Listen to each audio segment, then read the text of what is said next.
Hare Krishna, everybody.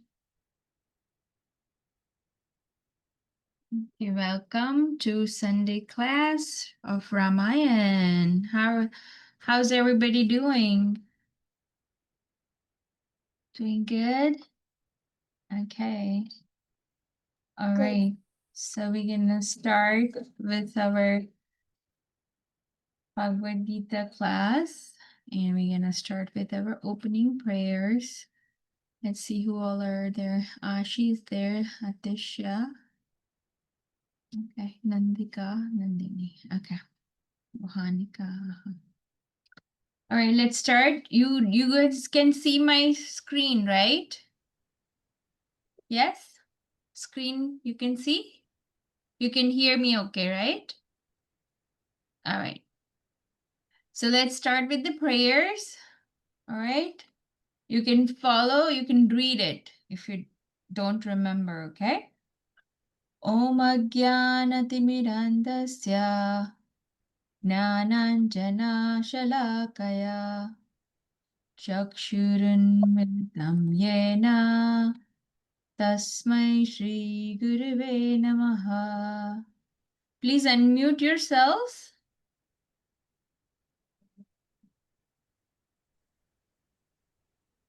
Okay. Right. Shri Krishna Chaitanya Prabhu Nityananda Shri Advaita Gadadhara Shivasadi Gaura Bhakta Vrinda. Everybody knows this verse, right? Hare Krishna. Please unmute and pray, okay?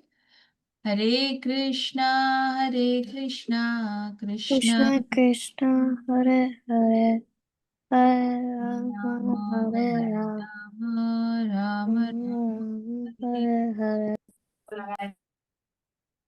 Okay, everybody, welcome to Sunday class. So, last time we heard, okay, Nandini, you want to say something?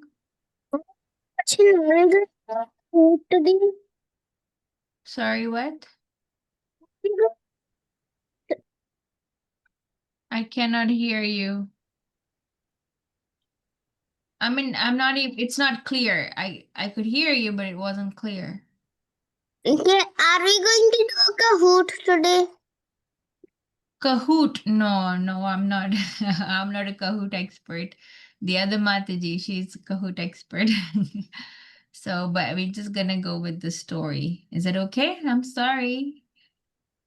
Maybe next time. Okay, so what are we gonna do is last time what we learned is we learned Bhagavad Gita chapter 4 verse number 7 we read. We learned. So today we're gonna learn the next verse with the verse after that. Does anybody remember which verse did you guys learn last time? And this is kind of related verse. Okay. So you learned the yada yada hi dharmasya one, right? Yada yada hi dharmasya glanir bhavati bharata apyutanama dharmasya tadatmanam sabhajamyaham. So this one is the verse after. Krishna says it to Arjuna.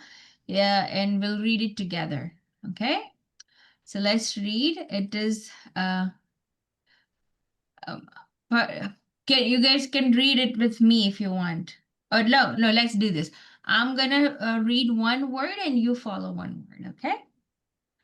Paritranaya Paritranaya sadhunam Sadhunam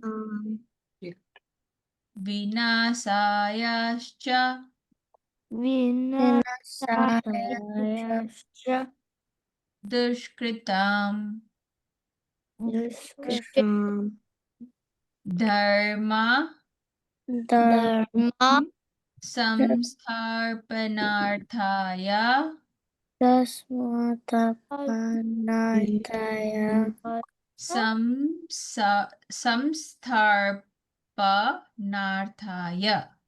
Samsarpanarthaya Sambhavami Sambhavami yuge yuge.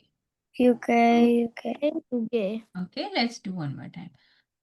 Paritranaya Prityanaya Naya. sadhunam Sadhunam. vinasash vinasayascha. Vinasayasya This is vinasayascha dushkritam Dushkritam dharma Dharma samsthapanarthaya. Sams. Samstha. Panathaya. Mhm. Sambhavami Sambhavami yuge yuge. yuge Yuge. This is very famous words. I don't know if like when we were young, we were little, we used to have Mahabharat coming every Sunday. And this was like people know this verse from that too, like pretty common hours. Paritranaya sadhunam. Okay, now we're gonna read one line. You repeat one line, then you like word, not word by word, line by line, okay, in the tune. Paritranaya sadhunam Sadhuna.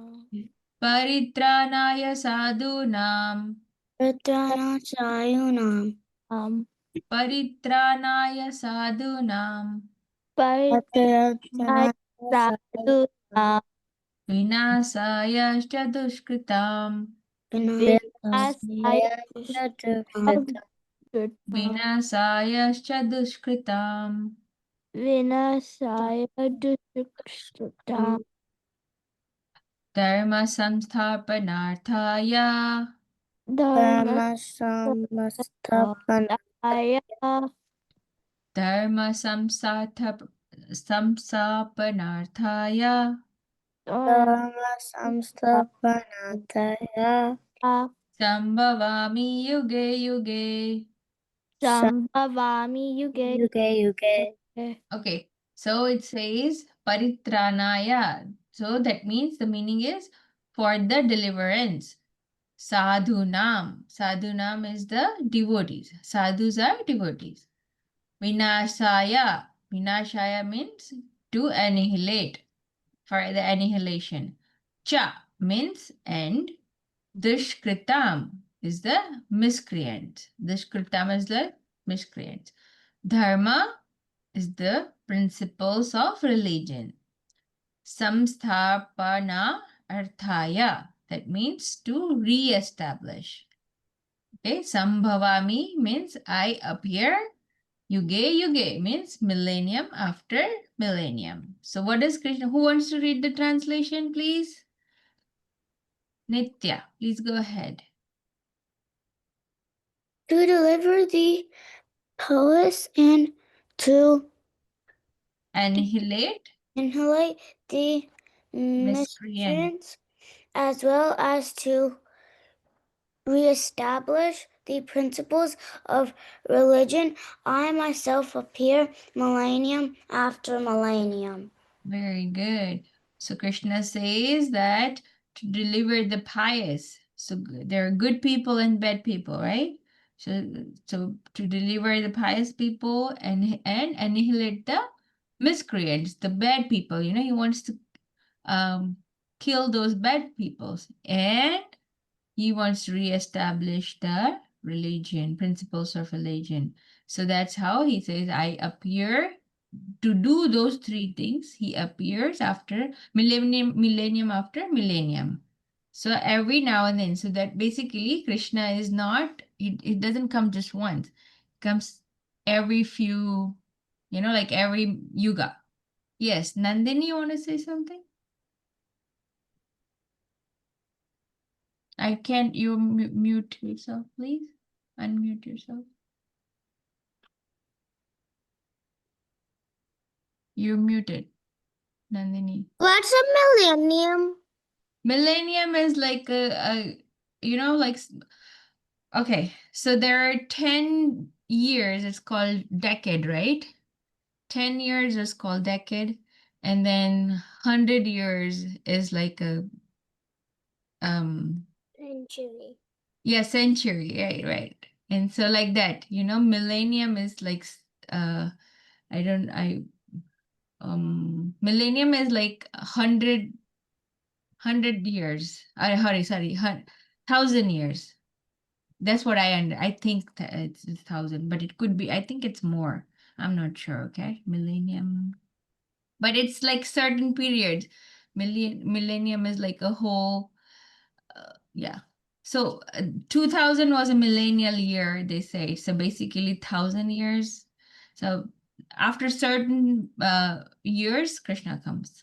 So it's not necessarily okay. One millennial is over and then Krishna will come, or maybe just 10 years are done and he may not, he can come anytime whenever he wants. He just says that I come periodically, I come again and again. It doesn't mean that you're completely okay, the time is fixed. Okay, he came today, then he's gonna come after 100 years, or he's gonna come after 1,000 years. No, it's not like that. He has his own will. However Krishna wants to come, he can come. Okay, so he says that, but it's not that exact time period. He says, I come again and again. The meaning is he comes periodically. Okay. All right. So what we read, we understood in this chapter before. So in chapter 4, in the beginning, Krishna says that, you know, he, uh, uh, oh, okay, let's let you, someone of you can read actually. Who wants to read? Ashi, you want to read? Okay. The sidebar. Yeah, yes. The personality of Godhead, Lord Sri Krishna said, I instructed this imperishable science of yoga to send God Vivaswan, and Vivaswan instructed to the Manu, the father of mankind, and Manu in turn instructed to Ishwaku. Ishvaku. Okay. So Bhagavad Gita in 4.1, Krishna says that, you know, this science of Bhagavad Gita, what I'm saying I'm right now, it's not just first time. I already told this before.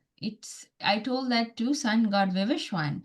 And then from Vivishwan it came to Manu, and then from Manu to Ishwaku. So basically it's like a lineage.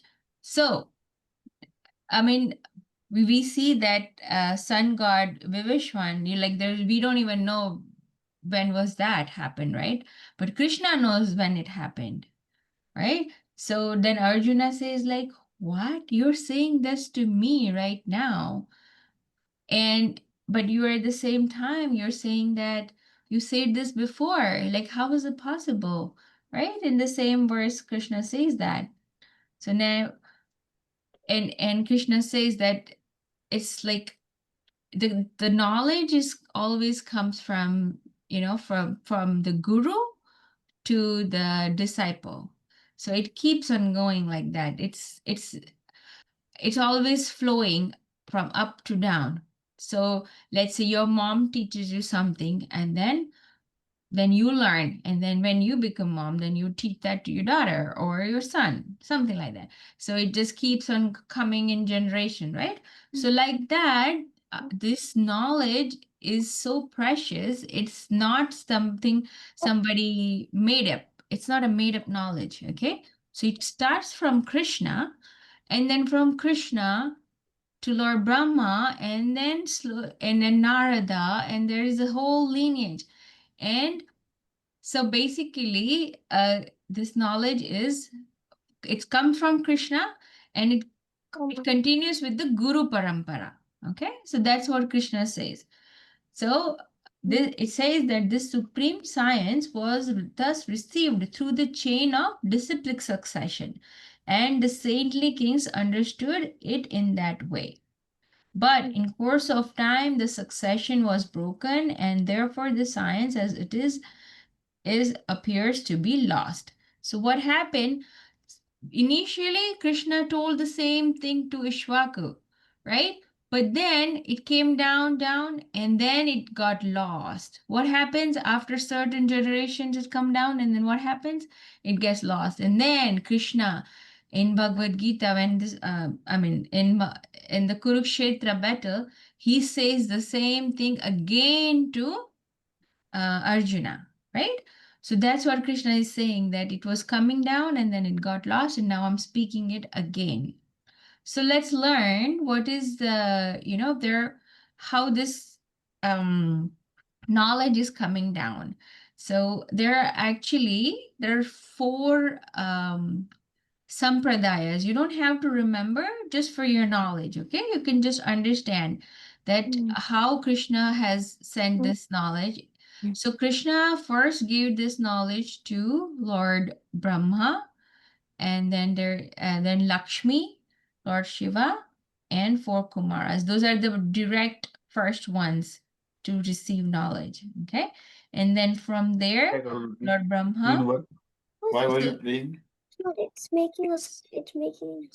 So you can mute yourself, Nandika. Nandika, mute yourself.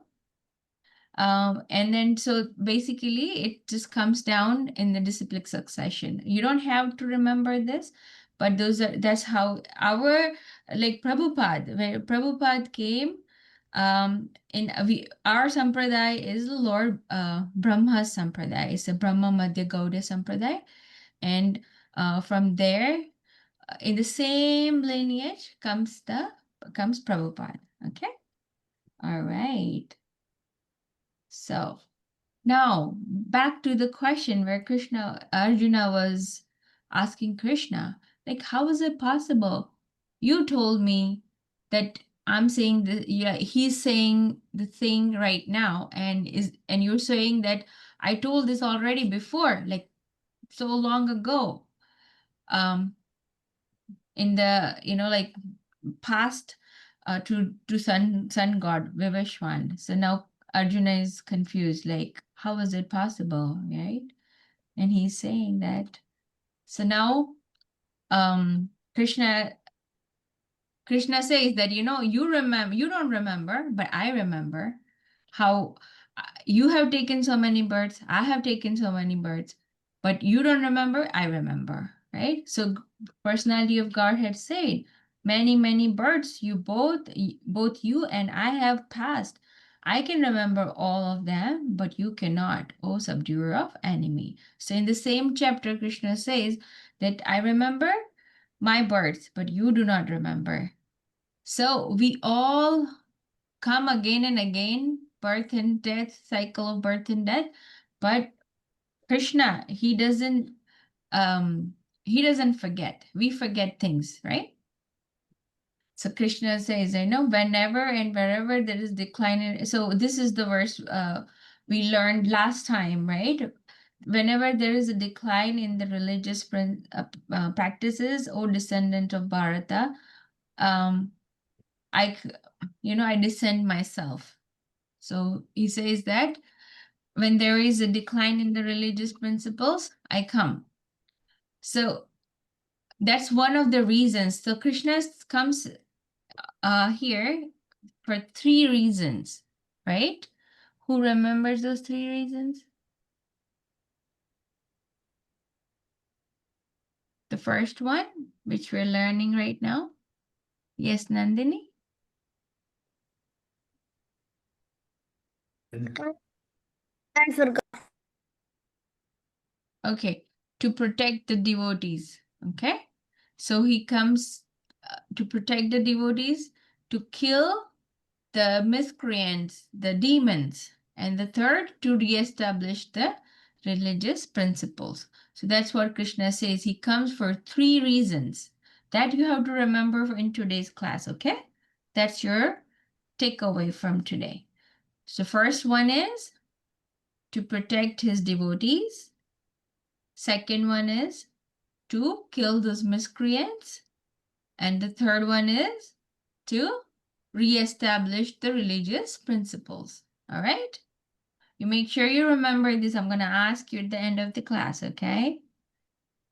So then Krishna, now you guys know all these avatars, right? Which is in the slide.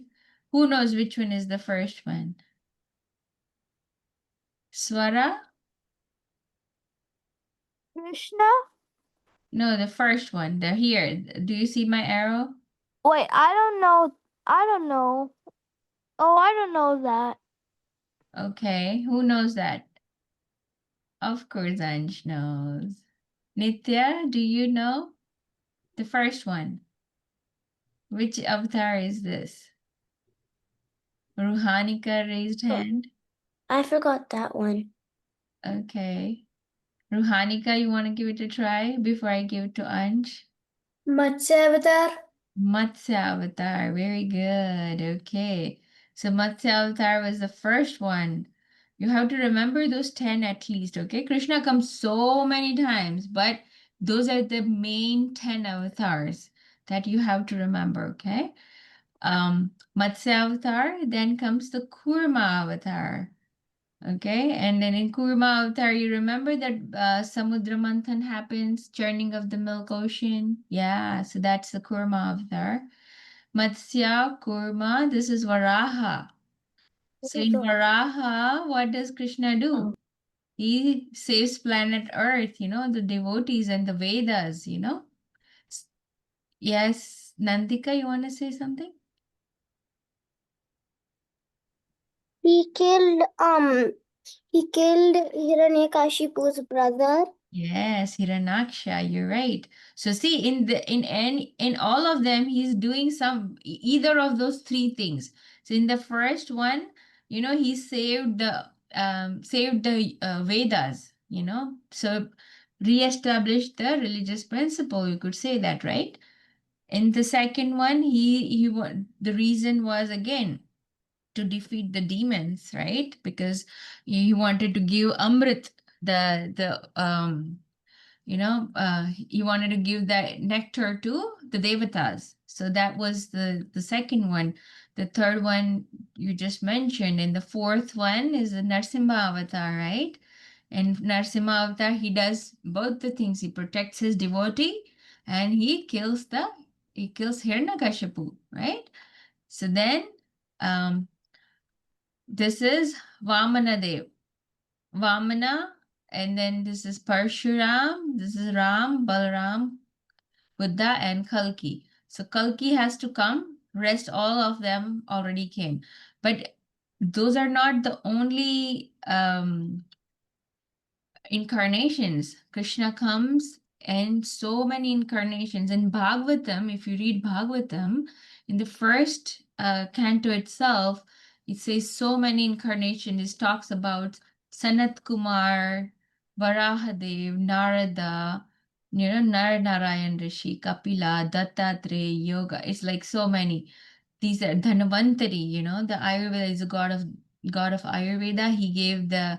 He has a pot in his hand, and he got all the medicine for the human, for all the whole earth, but especially he's a devata for medicine, right? Anyways, so these are so many incarnations mentioned in Bhagavatam. We're not going to go through all of them, but just so you know that Krishna comes again and again. He's not limited to 10 incarnations. That's what I want to say. Okay. All right. So now we would say, okay, Krishna, we also take birth and Krishna also comes. So what's the difference? Right? But when we come, we don't say that I incarnated again. But Krishna comes, it's called Lord's avatar. He incarnated. Like in one says, yes, you could say that, but incarnation is, like Lord comes, takes avatar, but we take birth, basically. Uh, our birth is like a physical birth, need planning, like we have our physical body. Krishna doesn't have that. He has spiritual body. Krishna doesn't have body like our body, right? So this is the difference. Like when we take birth, we are like, if let's say you guys are here in your household, did you decide that I want to go to this parent? I want to just go to this parent. I don't want to go anywhere else. Can you decide that? No, right? Is this, you don't plan on that. You just appear wherever Krishna decides, right? But Krishna can decide. If he wants to go to Yashoda Maya's home, he will decide, okay, I'm gonna take birth at Yashoda Maya's home because they are my devotees, right? So that's the difference. We don't decide where we want to take birth, but he can like he knows where he wants to go, and he can go wherever he wants to go. He can take his birth there, right? But when we are taking birth, we don't have any choice. We can, but Krishna does. He can choose from his devotees list. There's so many devotees. I want to take birth at this place or this place. He can choose, right? And again, as I mentioned, for us, we have our physical body, like, but Krishna, I mean, he is all beautiful, but then he has spiritual body. He doesn't get old, and wherever the youth, they say, is the most um beautiful. Have you seen Krishna old, like with the like that? No, right? He's ever youth. And if you decide, okay, I don't want to get old, is it possible? I feel like I don't want to get old, but I'm still gonna get old because I'm not this, like, I'm a normal human being. Like, I have a physical body. I'm not like Krishna. So that's the difference, like he is God himself. He can do whatever he wants, and he's fully conscious of everything. Like for us, if something hurts, only my pain, I only would know my pain. Let's say Ansh, he's doing something here, and he's and it's gonna hurt. Let's say Ansh's tooth is hurting, but if Nandini's tooth is hurting, can he know that, okay, how much is the pain there? No, but Krishna would know both. Like, okay, Ansh has also pain and Nandini also has pain, like that. So Krishna is, he's fully conscious. He's conscious of everything happening all over the universe, in so many universes. So our brain is like this much, but Krishna's brain is so big. He knows so many things at the same time. So that's another one. And then we get reactions from what we do. Um, because we have to follow the rules, but Krishna doesn't have to follow the rules. Okay, because he is God. Let's say a prison house. Let's say uh if a president visits a prison house, does he have to follow the rules of a prison house? If a president is visiting a prison house, does he have to follow the rules? He doesn't have to follow the rules because he's a president. He on him, like he's the main one. Everybody else is under him, right? So like that, when Krishna comes, it's not that he has to follow the rules. He can do whatever whatever is right, he'll do it, right? Like killing the miscreants. For us, killing is like, we cannot kill anybody random, right? But Krishna knows, who are the miscreants, and he's supposed to kill them, and he'll kill them, right? And so, and again, one more thing, like when we take birth, we forget our past. Like Arjuna says, like, how do you know if that you told this to Vivashwan? How do you remember that? But Krishna says, you don't remember, I remember. So Krishna remembers, but we don't remember, right? So that's what is happening. Krishna says that I come again and again, and I to do those three things, right? The first thing is paritranaya sadhuna, to deliver the pious, right? And protect his devotees, right? See here in her Narsi, Lord Narsimha, he came to protect Prahlad Maharaj, right? Then here also this is Lord Kapila is instructing Devahuti. So he's giving instructions to Devahuti. Even Lord Chaitanya, he came to re-establish the religious principle, right? So, and the second one is to kill the miscreants. You see this Ravana? Rama is killing Ravana. Then Krishna killing. Who is this? Anybody? Yes, Nandini.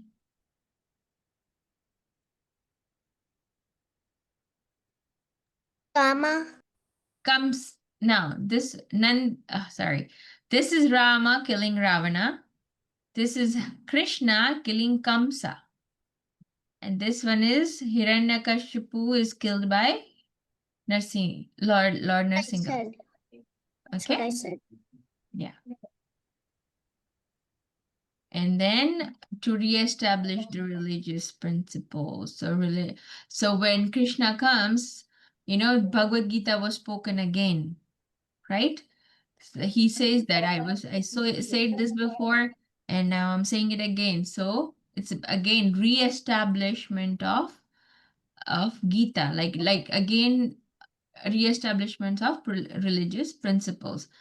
And then when Krishna was left, Bhagavatam was written. So again, that was another uh, the whole description of how uh, our religion should be basically. So Bhagavatam and even Chaitanya Charitamrita, Lord Chaitanya came again and he established again religious principles. So he comes again and again. It's not just this is like I'm talking about the short time, but if you think of a big lifetime or a big timeline, it happens again and again. All right. So that is from today's class in Bhagavad Gita. All right. So you remember three reasons, right? I'm gonna ask you at the end of the class. Remember, everybody? Yes or no? At least one? Somebody remember one at least? One? Okay. All right, let's see. All right, don't scrabble on my screen, okay? Sorry. All right, so Ramayana continues. Who remembers who did it? Like what happened last time in Ramayana? Nitya.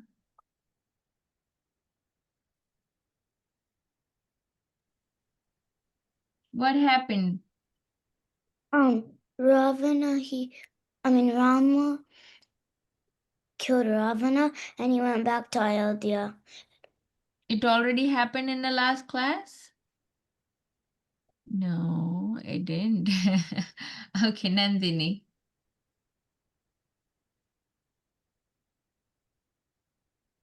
No, I can't hear you. Gotta come closer, maybe. Lakshman were trying to figure out how to cross the ocean. Okay. Maybe were you here last class? Maybe. I don't remember. Okay. So what happened is like in the last class, fight has started from like in Ravana's army and the monkey army. They have started fighting. So Ravana is sending one after the other his big the strong members of his army. He's sending them. So the first, like last time he sent Indrajit. Indrajit was his son, and he was a trickster. He was, playing all the tricks. So what he does is he he throws an arrow which had like a snake arrow kind of. So snakes all were wrapped around um on Rama and Lakshmana's body. So they were like very like they got fainted. Rama and Lakshmana got fainted because they were stuck with this the snake arrow, basically. So then now we're gonna continue. All right. So then both of them were fainted. And then Rama actually he gains his consciousness first, and he sees that Lakshmana is still fainted, and he feels so bad, like because of me, he came here and look at what happened, and how am I gonna face his mother? Because Rama is a son of like Lakshmana is son of Sumitra. Rama is, Kaushalya's son. So he was thinking, like, how am I gonna face his mother if something happens to him because of me? Because of he came here and Sita got kidnapped, and then and Lakshmana came here. So he started basically feeling bad. And then all the monkey army all gathers around them, and then Sugriva thinks that, oh my God, these both brothers have like they are not strong right now. They're Lakshmana fainted, so he thinks that they should send them. He tells his um Susena, like his another member of army, says you should take Rama and Lakshmana away, and I will fight. I'll fight. Sugriva says, I'm gonna fight with this Rakshasa, then I'll bring Sita back. And by the time they were just discussing all those things, what happens? Suddenly the wind starts blowing and the water starts, like it just takes big waves, and they see like big bird came flying, and the big bird was, any guesses? Garuda. So Garuda came to rescue, and then as soon as Garuda comes, the Garuda always wants to catch the snakes. When he came, that arrow with the snake snake arrow, which Indrajit did with his tricks. He was a trickster, right? So because of that, Rama and Lakshmana got wrapped with the snakes. As soon as Garuda came, they got rid of those snakes, everything, like, and Garuda came and hugged Rama and Lakshmana, and then Rama says, like, who are you? And he says, I'm your eternal servant, because you know that Lord Vishnu always comes on Garuda. He comes on Garuda. That is his vehicle, like Ganesh ji has his vehicle. Ganesha has vehicle of what? Ganesha's vehicle is what? Nitya. A mouse. Ah, good job. Like Vishnu, Lord Vishnu's vehicle is Garuda, the big bird. So then basically Rama and Lakshmana, where they come back to consciousness because Garuda comes. And then Garuda, he pays his obeisances, he circumambulates, and he flies back. So Garuda was gone.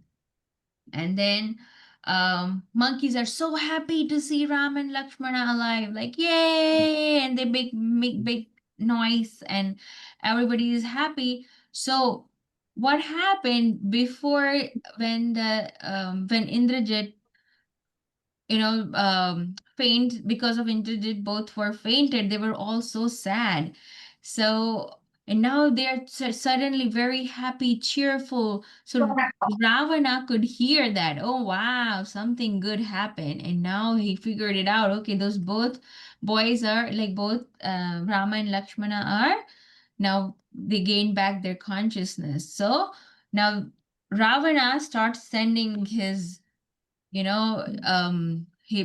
warriors again, like he started sending big rakshasas. So first sends this rakshasa called Dhumraksha. His name was Dhumraksha, and when he comes, he's like a big mighty rakshasa, and he wants, when he comes, all the monkeys are like, oh, scared, and runs away, flees away. And then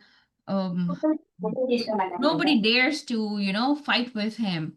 But then Hanuman comes forward, and Hanuman and this Dhumraksha, they both fight with the boulders and then rocks and those trees, big trees and everything. They chase each other, and finally, the Dhumraksha was killed by Hanuman, right? And then all the Rakshasas were like, oh my God, what are we gonna do now? And by the time, again, Ravana sends another of his Rakshasas, and this time his name was, but another Rakshasa was Vajradamstra.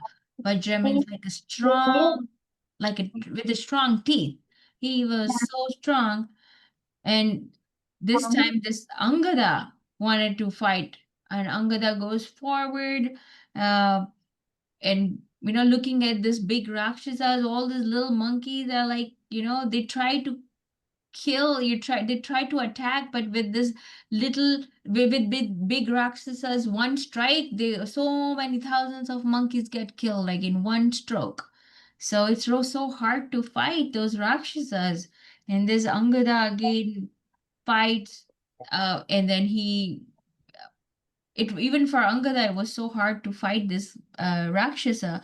So what he does is, he strikes him, and then he strikes his horses, and then horses got, he snatches his sword, and then finally, when he snatches his, once the sword was snatched, he cuts his head. So then, another of the good fighters from Ravana's army is killed now. So, like Ravana is sending big, like one by one. Okay, now you go, now you go, now you go, like that. And the next one he sends is, another Rakshasa called Akampana. And then this Akampana guy, when Ravana kidnapped Sita, he told, you should return Sita. Because of this, you're going to be in a big trouble. But Ravana did not listen to anybody. So Akampana again now was saying, Ravana says, you have to go. And Akampana says, okay, I know I'm gonna, because I'm your servant, I'm gonna go. So he starts fighting, and again, um, and then Prahasta, there are so many of them. They keep on coming one after the other from the Rakshasas army. And our fighters, monkey fighters, sometimes Nila, the monkey warrior, sometimes Hanuman, sometimes Sugriva, sometimes, they're all attacking one after the other, and the Rakshasas army is getting, killed one by one. And finally, Ramana was like, what is happening? All my big warriors are getting killed by this monkey army. So what Ravana does, he thinks that now I'm gonna go. He was so mighty, big, and with so much of effulgence.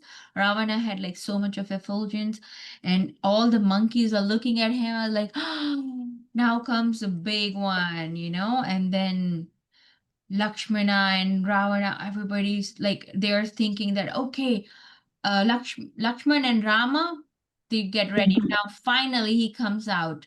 Rama was like, I want to fight. But Lakshmana says, no, I'm going to fight. So then, even before that, Hanuman says, let me go and take care of this Ravana. I will take care of him. So our Hanuman goes forward. And before that, when Ravana comes, as soon as he comes, so many monkeys attack, even Nila attacks, right? But then for Ravana, it's nothing. They are nothing for in front of him. Like he's just with one strike, he kills so many of the monkeys and so many of and even Nila got, he got fainted. And then finally that, Hanuman comes, and Hanuman says, oh, Ravana, you try hitting me see what happened. I'll show you, I'll show you. You remember how I killed your son? So Hanuman actually killed his Ravana's son, and he says, I'm gonna cook, I'll show you. So then Ravana says, you hit me once, monkey, and I'll show you. So basically they start, like that. And Ravana and Hanuman start fighting. Hanuman gives, oops, Hanuman gives a good fight. See, he was fighting with all the Rakshasas, and finally Hanuman starts with fighting with Ravana. And then Ravana, like first Hanuman hits Ravana, and then Ravana hits Hanuman, and they were so strong. They're like they fall down, but then start fighting again. And then once Ravana hit Hanuman so hard that he actually fell so somewhere else. And then Nila comes back again, and he starts throwing boulders, and then it got destroyed. And but because both of them were fighting, Hanuman does not interfere. But then Lakshmana, he says, now I think I need to go. And then he comes into the picture. And then Lakshman starts fighting with Ravan. But Lakshman is so strong. He is direct incarnation of Lord, right? He's so strong.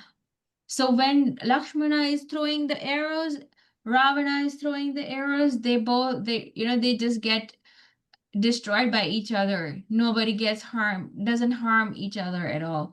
So it happens so many times, like they're throwing this and this guy's throwing something, but they're not able to, they're so equally strong basically. And then Lakshmana says, no, I need to, and he strikes Ravana, and then Ravana strikes Lakshmana. But this time Ravana plays a trick, and he has this like a invisible, like it's lens, which is a tricky one. It's a magical one. So what happens, he strikes Lakshmana with his lens, and then Lakshmana gets, he fainted. And then but then Ravana, what he tries to kidnap Lakshman. He tries to lift him, but Lakshmana becomes so heavy, and Ravan could not even lift him. So he stays there. He got really injured. Lakshmana got injured, and even Ravana fighting with them, he was very much like he was fainted, and then he wakes up again, and he faints like that. He's weak now, kind of. But he tries to kidnap Lakshmana, but Lakshmana could not get lifted for Ravana. And then Lakshmana again gets up and hits Ravana, and then this time Ravana becomes, um, you know, he faints on his chariot. And then Hanuman comes, and he tries, because he thinks that, okay, now Lakshmana is injured. He tries to lift him, and he gets easily lifted by Hanuman. See, Ravana was trying to lift Ravana was trying to lift Lakshman. He could not get lifted. But when Hanuman tried to lift Lakshman, he easily got lifted, right? So then he takes them away, and then Rama says, now I need to go in a picture. And then Hanuman brings Rama on his shoulders, and then he comes to the scene. And then Ravan starts throwing the arrows towards Hanuman and Ram. And then Rama starts, throwing his arrows. But what happens is, because Ravan was not strong enough, right? He was fighting for so long, he was not strong enough. So in one strike, only one strike of Ram, he just throw the arrow, his chariot got broke, the Ravana's chariot got broke, and his bow broke into pieces, and he fainted. Like he was completely weak. So this time, Rama says, I don't want to attack a person who is so weak. So what he does, he says, go Ramayan, go back to your palace and come back again tomorrow. I don't want to hit you anymore because you're so weak. I don't want to hit a weak person. So see how Rama is. If he wanted, he would have killed him right there. But he does not do that. He says, you're weak. I want you to give me a fight. You know, I'm gonna let you go right now. So then Rama basically let go Ravana. And Ravana was so weak, his charioteer, he takes him back to Lanka. So yeah, the fight is still continuing. Ravana is not killed, and we will see what happens next time. So, but we're gonna stop right here. Where Ravana goes back to Lanka injured, and Rama and Lakshmana are still ready to fight. Okay, Ravana is not killed, and we will see what happens in the next scene. Okay, all right, that was from Ramayan. Wasn't it exciting? The fighting is really exciting. You know how they I did not describe it very detailed, but it's so amazing if you read it. If you read it's really cool. You know how they're throwing the trees and big boulders and you know how they injure each other. It's really good. For boys would enjoy for sure, I'm sure. Anyways, so that is for today's class, and let's go back to our verse. Who remembers the three things we learned? I cannot hear. Somebody said something.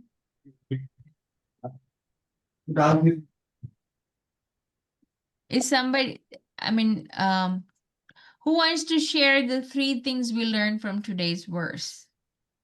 Why, what are the reasons Krishna appear and he comes again and again? Any hand raises? Yes, Ruhanika.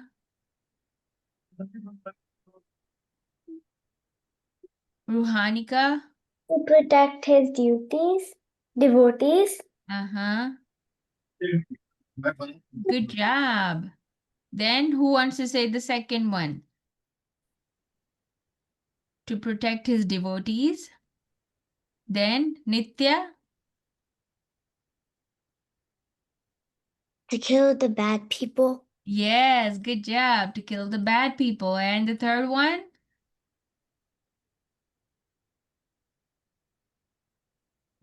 Anybody? Nimai? Ansh?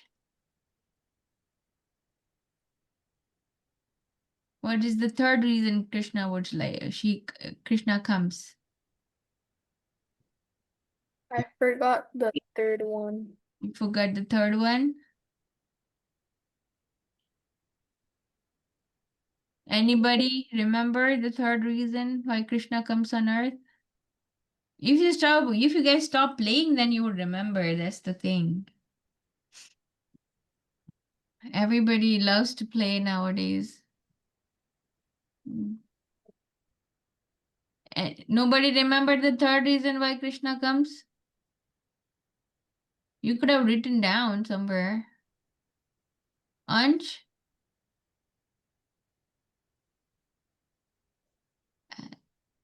Okay. Ansh? Deliver the devotees. Deliver the devotees and to re-establish the religious principles. That's what I was waiting for. Anyways, That's going to say. okay.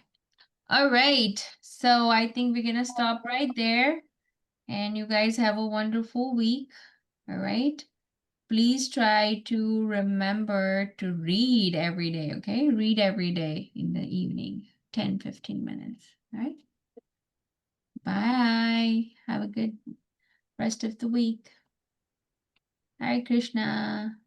वाञ्छाकल्पतरुभ्यश्च कृपा सिन्धुभ्येव च पतितानां पावनेभ्यो वैष्णवेभ्यो नमो नमः.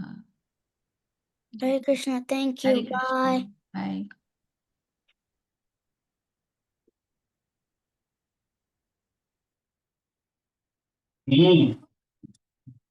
I know a lot.